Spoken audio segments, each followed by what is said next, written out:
જે સર્વશ્રુત જ્ઞાન ને જાણે છે, લ્યો, જે સર્વ શુદ્ધ જ્ઞાન ને શુદ્ધ જ્ઞાન નો જેટલો વિષય છે એટલાને બધાને જાણે શુદ્ધ જ્ઞાન. એ શુદ્ધ જ્ઞાન સર્વને જાણે એ કેવી રીતે જાણતા હશે? શુદ્ધ જ્ઞાન છે પર્યાય જ્ઞાન, એ સર્વને કેવી રીતે જાણતા હશે? આત્માને જાણે છે તો એ તો નિશ્ચય છે, એ વાત તો કહેવાય ગઈ.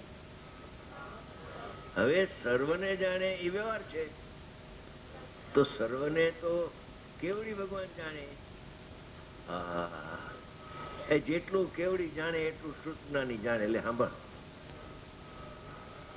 ઈ શું છે કે શુદ્ધ જ્ઞાનમાં અનાદિ અનંત પદાર્થો છે, જળ ચેતન બધા એના દ્રવ્ય ગુણ ને પર્યાય સહિત એનો પ્રતિભાસ થઈ ગયો છે નિગોદમાં. નવો પ્રતિભાસ થતો નથી. એ પ્રતિભાસમય જ્ઞાન છે. એવા પ્રતિભાસમય જ્ઞાન ને આત્મા કેવો? જે વ્યવહાર છે, સર્વશ્રુત ને જાણે છે. શુદ્ધ જ્ઞાન ના વિષયમાં, કેવળ જ્ઞાન ના વિષયમાં કઈ કિંચિત માત્ર ફેર નથી. હા, પરોક્ષ અને પ્રત્યક્ષ એટલો ફેર છે. જે સર્વશ્રુત જ્ઞાન ને જાણે છે તે શુદ્ધ કેવડી છે? એવો વ્યવહાર સર્વ શુદ્ધ જ્ઞાન ને જાણે તે શુદ્ધ કેવડી છે? એવો જે વ્યવહાર તે પરમાર્થના પ્રતિપાદકપણાથી પોતાને દ્રઢપણે સાબિત કરે છે. વ્યવહાર પરમાર્થનો પ્રતિપાદક છે એ વાત 100% સાચી છે, છતાં વ્યવહાર અનુસરવા યોગ્ય નથી. ભેદ અનુસરવા યોગ્ય નથી. ભેદમાં આત્મબુદ્ધિ કરવા યોગ્ય નથી. ભેદને જાણવા રોકાવા જેવું પણ નથી. ભેદમાં રોકાઈ જાય ને, જાણીને ઠરી જાય ને.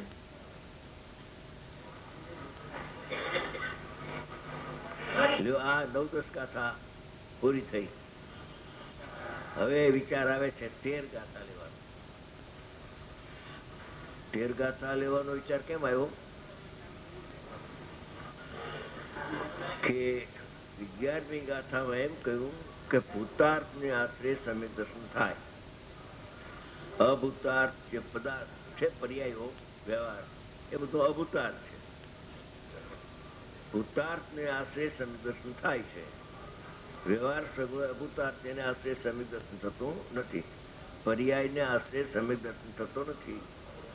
ત્રિકાળી દ્રવ્ય ને આશરે સમ્યક દર્શન થાય છે.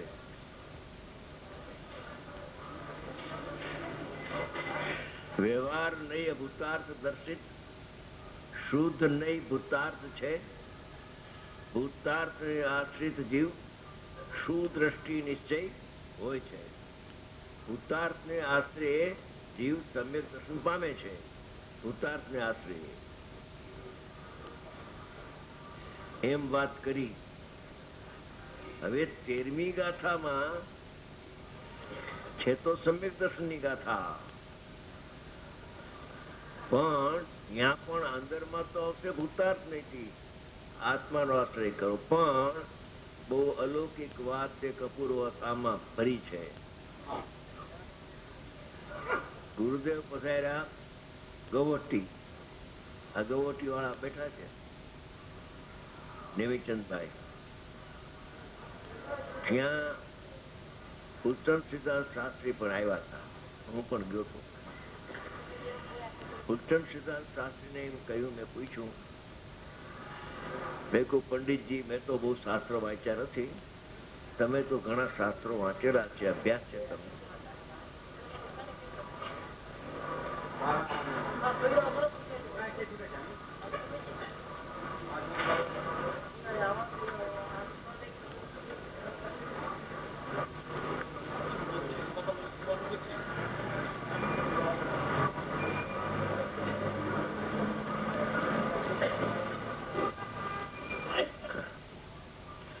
પંડિતજી એમ કહ્યું, મેં પૂછ્યું, મેં કહ્યું આ ભૂતાર્થ, નવ તત્વ ને ભૂતાર્થ ને કેવી રીતે જાણવા? એકને તો ભૂતાર્થ ને જાણી શકાય, ભૂતાર્થથી એકને તો જાણી શકાય, પણ આ નવને પણ ભૂતાર્થથી જાણાય કે કેવી રીતે?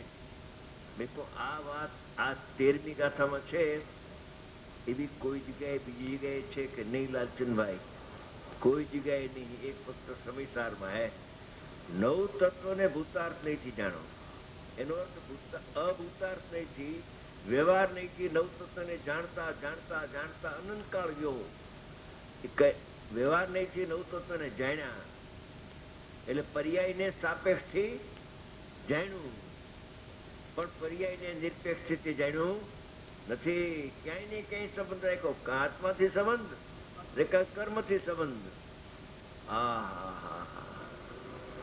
એ પર્યાયને કર્મના સંબંધથી સદભાવ અભાવ અને આત્માના સંબંધથી જોઈ, એ અભૂતાર્થ નહીં છે. એ પર્યાય વ્યવહાર નહીં વિષય થઈ ગયો.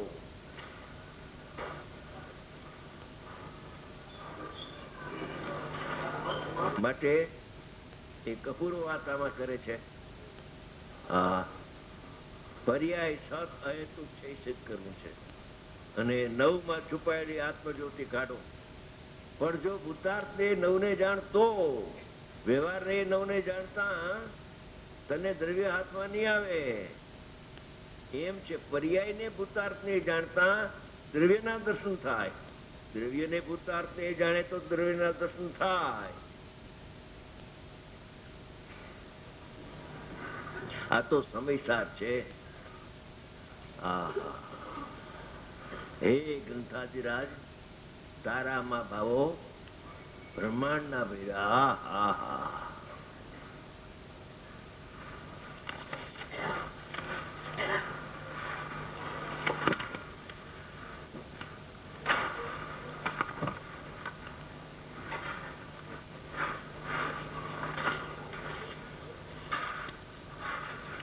એ પ્રમાણે શુદ્ધથી જાણવું તે સમ્યક છે, એમ સૂત્રકાર કહે છે. આગળના કળશનો ભાવાર્થ, નવ તત્વમાં પ્રાપ્ત થયેલો આત્મા, નવ તત્વમાં નવ તત્વથી ભિન્ન આત્મા રહેલો છે. એવા આત્માને અનેક રૂપ દેખાય છે. જો તેનું ભિન્ન સ્વરૂપ વિચારવામાં આવે તો તે પોતાની ચૈતન્ય ચમત્કાર માત્ર જ્યોતિને છોડતો નથી. નિજ ભાવને છોડે નહીં ને પર ભાવ રૂપે થાય નહીં. હવે ગાથા 13. હવે આ સમાપન થાય છે ને, ક્લોઝિંગ, છેલ્લા દિવસો. કાલનો દિવસ એકયો, આજ તો 29 તારીખ પૂરી થઈ ગઈ ને, એક જ દિવસ થયો ને. 2 દિન નથી આવે, એક જ દિવસ છે. ભૂતાર્થથી જાણેલ જીવ, ભૂતાર્થથી જીવને જાણો, ભૂતાર્થથી અજીવને જાણો, ભૂતાર્થથી પુણ્ય પાપને જાણવા, ભૂતાર્થને આશ્રમને જાણવા, ભૂતાર્થ નહીંથી સંવરને જાણવું, પર્યાયને ભૂતાર્થથી જાણવું. એમ નિર્જરા બંધને મોક્ષ જે સમ્યક છે. નવ તત્વના ભેદો જે પર્યાય રૂપ છે, નવે પર્યાય રૂપ છે. પણ એને જો તો ભૂતાર્થથી જાણીશ તો દ્રવ્યદર્શી થઈ જશે. એની કર્તા બુદ્ધિ જશે અને એમાં જ્ઞાતા બુદ્ધિ ઉડી જશે. હવે એનો અર્થ, ગાથાનો અર્થ, ભૂતાર્થ નહીંથી જાણેલ જીવ અજીવ વળી પુણ્ય પાપ તથા આશ્રવ સંવર જરા બંધન મોક્ષ, એ નવ તત્વ સમ્યક છે. નવ તત્વ સમ્યક છે એમ કહ્યું. એક અંધ પાષાણ હોય છે અને એક સુવર્ણ પાષાણ હોય છે. તો અંધ પાષાણ માંથી આ પથરા છે, એમાંથી તો સોનાની રસ પણ મળે એમ નથી. પણ અંધ પાષાણ ને બદલે બીજા એક સુવર્ણ પાષાણ ખાણમાંથી નીકળે ને પથ્થર, એને સુવર્ણ પાષાણ કહેવામાં આવે છે. એમાંથી તો સોનું નીકળે. એમાં નવ તત્વમાં થી તો શુદ્ધાત્મા પ્રાપ્ત થાય. એમાં છે અન્વય રૂપે રહેલો છે. પ્રત્યેક પર્યાયની સાથે પણ પર્યાય રહી. પર્યાયની સાથે પણ પર્યાયથી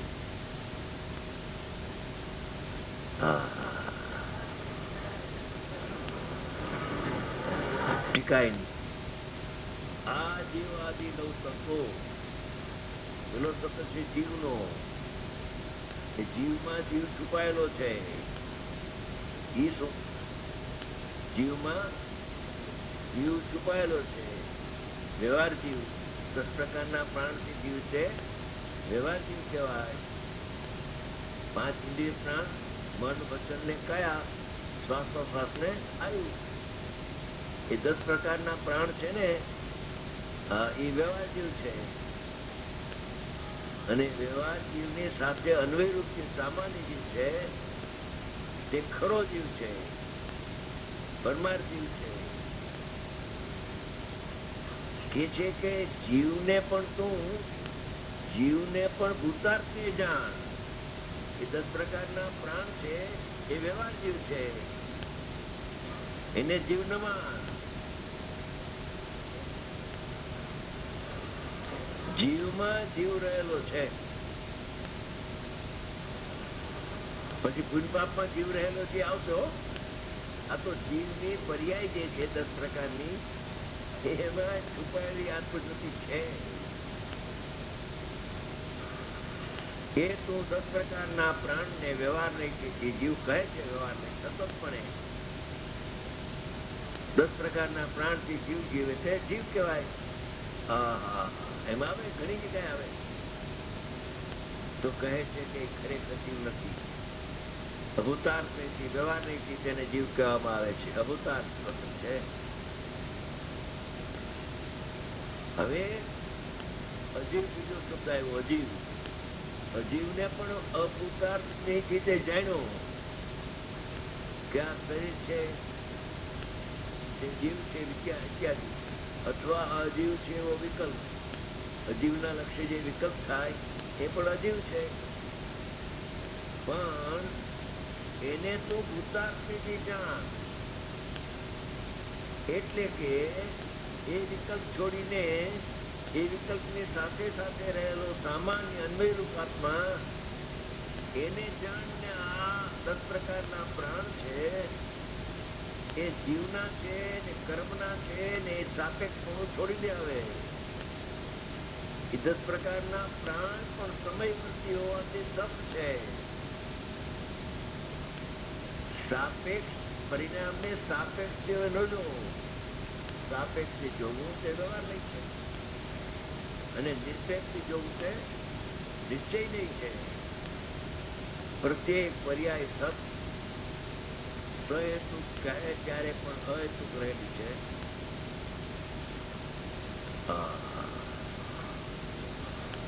રાગની ઉત્પત્તિ આવશે પુણ્ય પાપમાં. હોળી પુણ્ય પાપ બીજો શબ્દ. પુણ્ય પાપના પરિણામ થાય છે પર્યાયમાં તીવ્ર કષાય ને મન કષાય. એને તે વ્યવહાર નહીં જોયો પુણ્ય પાપને. કથનચિત એ જીવના પરિણામ છે, કથનચિત ઉદ્ગલના પરિણામ.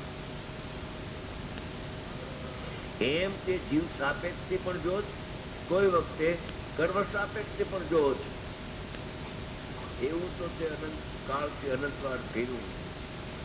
પણ જે પુણ્ય પાપ ને જીવનો સંબંધ નથી ને કર્મનો સંબંધ નથી, એ તો સત અહેતુક છે. પુણ્ય પાપના પરિણામ એ તો સ્વભાવ થઈ જશે. ગુરુદેવની ચર્ચા થઈને ગણેશ પ્રસાદ વડીની સાથે, ત્યારે ગુરુદેવે કહ્યું રાગ નિરપેક્ષ છે, કર્મના ઉદયથી રાગ થાય એમ છે. ત્યારે જવાબ આવ્યો કે તો સ્વભાવ થઈ જશે કે આ પર્યાય સ્વભાવ. બરાબર. કોઈ સમજે કોણ?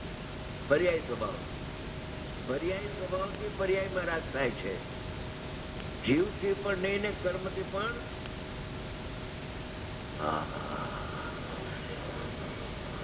જીવ કરતા ને પુણ્ય પાપ કર્મ એમ નથી, અને કર્મ નો ઉદય કરતા અને પુણ્ય પાપ કર્મ એમ પણ નથી. અને પુણ્ય પાપ પ્રગટ થાય એમાં જીવ કરતા ન હોય તો કઈ નહીં, પણ નિમિત્ત કરતા ખરો કે નહીં, કે નિમિત્ત કરતા નથી. કે એમાં કર્મનો ઉદય નિમિત્ત કરતા ખરો કે નહીં કે ના, એમાં એ નથી. પુણ્ય ને પાપના પરિણામ આ ક્ષણિક ઉપાદાનથી જોતું, નૈમિતિક થી ન જોવે. આ શું કે છે આમાં કે નવ તત્વને ભૂતાત્મથી જાણતા સમ્યક દર્શન થાય એમ કહ્યું. પણ આગળ શબ્દ પણ ભૂતાર્થ નહીં.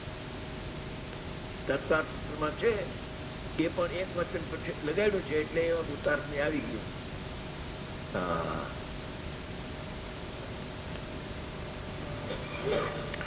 સમયસાર કોઈ અલૌકિક દૈવી શાસ્ત્ર લાગે છે. ભૂતાર્થ આત્માને જાણતા તો